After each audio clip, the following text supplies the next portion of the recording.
Salut tout le monde, moi c'est Sébastien, je suis UX UI designer depuis 2016, en freelance depuis 2021 et cofondateur en 2024 de Frames Academy. Dans ce podcast, je vais partager avec vous mes conseils, mes analyses, mes méthodes que j'ai accumulées et éprouvées durant toutes mes années d'expérience. J'espère que ça vous permettra de vous lancer sereinement en freelance et de vivre de votre activité de designer indépendant. Allez, c'est parti! Ces derniers mois, à cause de ce projet de loi qui finalement n'a pas été adopté, il a beaucoup été question de la TVA pour les micro-entrepreneurs. Et en voyant sur les réseaux et dans les médias toutes les réactions à ce projet de loi d'abaissement du seuil de la TVA pour les micro-entreprises, je me suis rendu compte qu'il y avait beaucoup d'incompréhension et de manque d'informations sur le sujet. Est-ce que je dois facturer la TVA à mes clients? Comment? À partir de quand? Est-ce que ça veut dire que je dois augmenter mes prix? Toutes ces questions, vous vous les êtes sûrement déjà posées et je vais y répondre dans cet épisode. Donc déjà, il faut comprendre que, par principe, le statut de micro-entrepreneur entraîne l'application de la franchise de la TVA. Qu'est-ce que ça veut dire concrètement? Tout simplement que, en tant qu'entreprise, en tant que micro-entreprise, vous ne paierez pas la TVA à l'État ni la facturerez jusqu'à ce que vous atteigniez un certain seuil de chiffre d'affaires annuel. Donc jusque-là, si vous n'atteignez pas le seuil, c'est relativement simple. Vous déterminez un prix pour votre prestation, disons de 1000 euros, et c'est ce prix de 1000 euros qui va apparaître sur vos devis et sur vos factures. Juste le petit détail à connaître, c'est que dans ce cas-là, vous devez faire apparaître la mention TVA non applicable selon l'article 293B du CGI. CGI qui est l'acronyme pour Code général des impôts. Et cette petite mention, vous devez la faire apparaître sur vos devis et sur vos factures. Maintenant, il y a un moment donné où vous allez vous développer dans votre activité et vous allez forcément atteindre ces seuils de TVA. Et c'est là que ça se complique un petit peu. Il faut savoir qu'il y a deux seuils. Quand vous atteignez le seuil de base, qui est de 37 500 euros de chiffre d'affaires annuel, à ce moment-là, vous êtes redevable de la TVA à partir du 1er janvier de l'année suivante. Donc si vous êtes en 2025 aujourd'hui et que vous atteignez le seuil de base de la TVA de 37 500 euros, vous serez redevable de la TVA au 1er janvier à partir du 1er janvier 2026. Mais si vous atteignez le seuil majoré qui est de 41 250 euros, alors vous serez redevable de la TVA à partir du premier jour du mois de dépassement. C'est déjà un petit peu plus complexe et on va faire clair. Jusqu'à ce que vous atteigniez le premier seuil de base, vous n'êtes pas redevable de la TVA. Si votre chiffre d'affaires atteint le seuil de 37 500 euros, mais reste en dessous du seuil majoré de 41 250 euros, à ce moment-là, vous êtes redevable de la TVA à partir du 1er janvier de l'année suivante.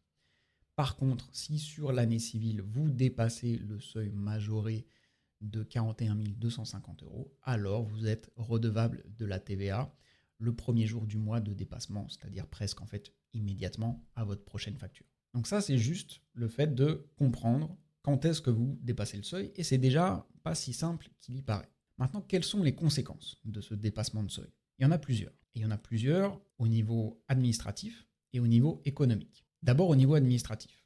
La première conséquence, c'est que vous allez devoir faire une demande de TVA intracommunautaire. Donc c'est relativement simple, c'est une démarche qui se fait en ligne, vous avez un formulaire à remplir, vous l'envoyez à l'administration, il vous renvoie votre numéro de TVA intracommunautaire.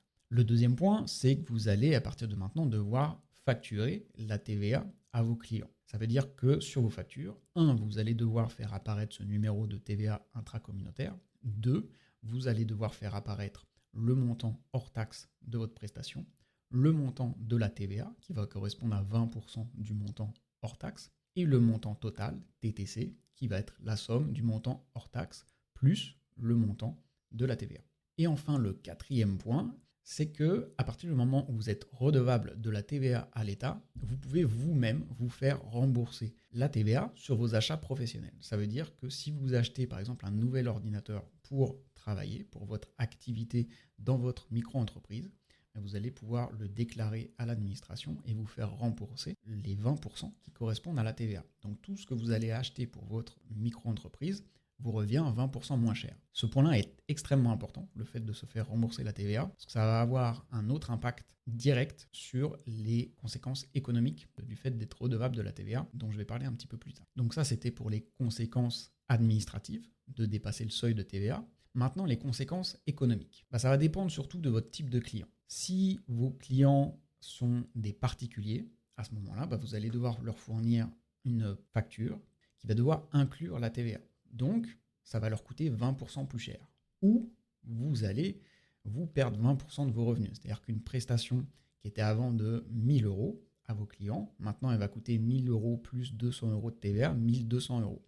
Donc, soit vous présentez une facture de 1200 euros à vos clients, soit vous continuez à lui présenter une facture de 1000 euros et à ce moment-là, c'est vous qui absorbez cette augmentation de 20%. Donc c'est quelque chose qui est à anticiper, soit d'un point de vue communication auprès de vos clients, de leur faire savoir qu'ils vont devoir supporter le coût de la TVA, ou alors vous à anticiper en termes de revenus, que vous allez avoir une baisse de 20% de vos revenus à partir du moment où vous allez être redevable de la TVA. Donc quelque chose à vraiment anticiper. Ensuite, si vos clients sont des entreprises qui elles-mêmes ne sont pas redevables de la TVA, donc typiquement des petites micro-entreprises type infopreneur, etc., c'est le même cas que les particuliers, c'est la même chose. Maintenant, il y a un troisième cas et qui est le cas le plus intéressant, qui est celui où vos clients sont des entreprises qui elles-mêmes sont redevables de la TVA. Et c'est là que je vais vous rappeler ce dernier point au niveau administratif, qui est qu'une entreprise qui est redevable de la TVA peut se la faire rembourser. Et donc dans ce cas-là, si vous êtes redevable de la TVA, mais que votre client aussi, en réalité, d'un point de vue économique, ça ne change rien. Parce qu'une prestation que vous facturiez avant 1000 euros, avant la TVA, en fait, aujourd'hui, vous allez la facturer 1000 euros plus 200 euros de TVA, sauf que vous, ces 200 euros de TVA, vous allez les reverser à l'État. Donc vous allez, à la fin, même si votre client vous donne 1200 euros, vous allez toucher 1000 euros. Et votre client, lui, ça va lui coûter 1200 euros, mais il va se faire rembourser 200 euros par l'État. Donc, ça change absolument rien. En fait, c'est une opération nulle. C'est un jeu d'écriture, si vous voulez, un tour de passe-passe où vous êtes un collecteur de TVA pour l'État. Vous allez donner la TVA à l'État et l'État va la reverser à votre client. Donc, c'est une opération complètement nulle. Il n'y a aucune conséquence économique. Et ça, c'est un point qui est très important. Si vos clients sont des entreprises qui elles-mêmes sont redevables de la TVA, ça ne changera absolument rien d'un point de vue économique. Vos prix ne vont pas augmenter de 20% et vous n'allez pas perdre non plus 20% de vos revenus. Il y aura juste un petit peu plus d'administratif à faire. Ok, est-ce que vous m'avez suivi jusque-là? J'espère que tout a été clair. J'ai un dernier point à aborder sur l'aspect de la TVA, qui est quand déclarer et quand payer. Parce que même là, c'est encore un petit peu compliqué. Je le rappelle, si vous dépassez le seuil de base, vous êtes redevable de la TVA au 1er janvier de l'année suivante. Si vous restez en dessous du seuil majoré de 41 250 euros, ça reste comme ça. Si vous dépassez le seuil majoré de 41 250 euros, à ce moment-là, vous êtes redevable de la TVA au premier jour du mois de dépassement. Mais être redevable de la TVA, ça veut juste dire émettre des factures à ce moment-là. La déclaration, elle, de la TVA se fait, accrochez-vous bien, au plus tard, le deuxième jour ouvré après le 1er mai de l'année suivante. Ouais, ils auraient pu faire plus simple, je suis d'accord, mais bon, il faut les comprendre, c'est des administratifs, faut bien qu'ils se fassent des petits kiffs de temps en temps, sinon ils se font chier. Voilà, c'est à savoir, vous devez déclarer votre montant de TVA de l'année suivante, au plus tard, le deuxième jour ouvré après le 1er mai. Et pour le paiement de la TVA, puisqu'une fois que vous allez déclarer votre TVA, vous allez devoir la payer, ça se fait par acompte. Vous avez un premier acompte en juillet de 55%. Vous avez un deuxième acompte en décembre de 40%. Le reste, vous le devrez, donc les 5% restants, vous devrez le payer au moment de la déclaration à l'année, donc N+2.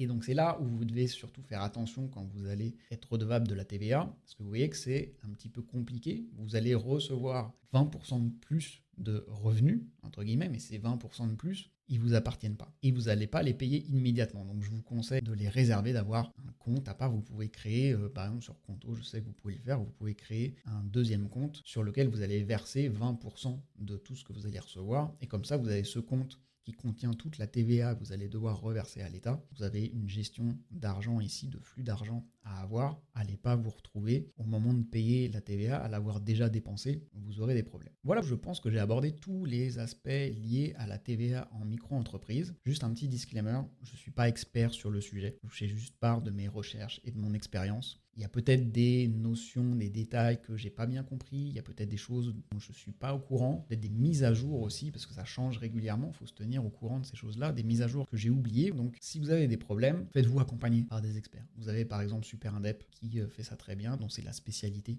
d'accompagner des micro-entrepreneurs qui ont un audit gratuit de votre micro-entreprise sur leur site. Donc n'hésitez pas à aller sur leur site, ils ont aussi pas mal de ressources, d'informations, etc.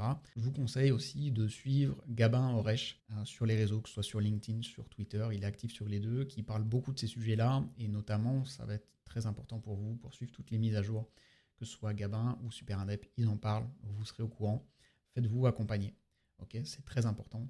Parce que c'est des choses que si vous oubliez et qui s'accumulent au fil des années, ça peut vous coûter très cher à la fin. Pour tout ce que j'ai mentionné, je vais mettre un ensemble de liens en description, que ce soit les sources d'informations officielles, les informations pour savoir comment obtenir son numéro de TVA intracommunautaire, comment déclarer, etc., etc. Comme ça, vous aurez tout au même endroit. Merci d'avoir écouté cet épisode de Designer Entrepreneur. Si ça vous a plu, n'hésitez pas à rejoindre notre communauté sur Discord. C'est l'endroit idéal pour échanger avec d'autres designers en freelance, poser vos questions et progresser ensemble. Vous pouvez aussi me retrouver sur les réseaux sociaux. Je vous mettrai tous les liens en description de l'épisode. Dans tous les cas, on se donne rendez-vous le mois prochain pour un nouvel épisode. D'ici là, prenez soin de vous. Ciao!